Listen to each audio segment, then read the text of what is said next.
NITV Telugu news కి స్వాగతం. Assembly సమావేశాల్లో డిప్యూటీ స్పీకర్ రఘురామకృష్ణంరాజు అనపర్తి శాసనసభ్యులు నల్లమిల్లి రామకృష్ణారెడ్డికి మాట్లాడేందుకు అవకాశం ఇవ్వగా ఆయన గోదావరి డెల్టా అభివృద్ధికి సహకరించాలని కోరుతూ గోదావరి డెల్టా కింద సాగు చేస్తున్న రైతుల సాధక బాధల్ని వివరించారు. బ్రిటిష్ వారి కాలంలో నిర్మించిన ధవళేశ్వరం బ్యారేజ్ దిగువన గల ఉమ్మడి తూర్పు పశ్చిమ గోదావరి జిల్లాలోని ప్రధాన కాలువలు మురుగునీటి డ్రైన్లు అన్ని కూడా గుర్రపు డెక్కతో నిండిపోయాయని, రానున్న వేసవి సీజన్లోనైనా సరే గుర్రపు డెక్కను తొలగించి డెల్టా ప్రాంతాన్ని అభివృద్ధి చేయాలని వారు కోరారు. రామకృష్ణారెడ్డి గారు. ధన్యవాదాలు అధ్యక్ష. ఇది ప్రధానమైనగా మనకు గోదావరి డెల్టా ఆధునీకరణ అవసరం ఉంది.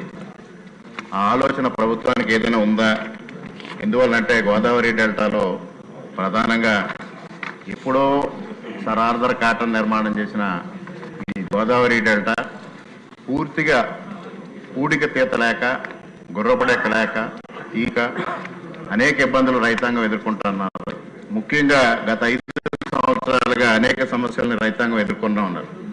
ముఖ్యంగా జలవనరుల శాఖ మంత్రికి కూడా ఈ విషయాలు చాలా అవగాహన ఉంది సార్. ఎందువల్ల అంటే ఆయన కూడా పశ్చిమ గోదావరి జిల్లాకు చెందిన వ్యక్తి కాబట్టి.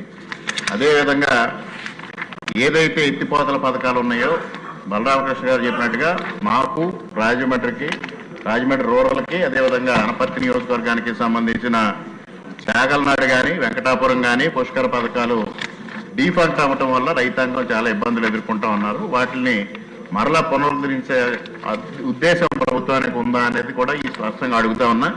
ముఖ్యంగా ఏదైతే గోదావరి డెల్టాలో చాలండి ఒక్క నిమిషం సార్, గోదావరి డెల్టాలో 14 మెయిన్ కెనాల్స్ ఉన్నాయి సార్ ఈస్ట్ గోదావరిలో. అదేవిధంగా వెస్ట్ గోదావరిలో 11 మెయిన్ కెనాల్స్ ఉన్నాయి. డ్రైన్స్ విషయానికి తీసుకొస్తే మేజర్ డ్రైన్స్ కంబైన్డ్ ఈస్ట్ గోదావరిలో 20 ఉన్నాయి, కంబైన్డ్ వెస్ట్ గోదావరిలో 21 ఉన్నాయి. ఇవన్నిటినీ పూడిక తీసి రైతాంగానికి సక్రమంగా సాగునీరు అందించే పరిస్థితి కావాలి. అదేవిధంగా మురుగునీటి బయటికి పోయే పరిస్థితి పునరుద్ధరించకపోతే రైతాంగం చాలా తీవ్రమైన ఇబ్బందులు ఎదుర్కొంటా ఉన్నారు. గోదావరి డెల్టాని ఆధునీకరణ చేసే ఉద్దేశం ప్రభుత్వానికి ఉందా లేదా అనేది మంత్రి గారిని స్పష్టం చేయాల్సిందిగా మీ ద్వారా కోరుతున్నాను అధ్యక్ష. డాక్టర్ కామినేని శ్రీనివాస్.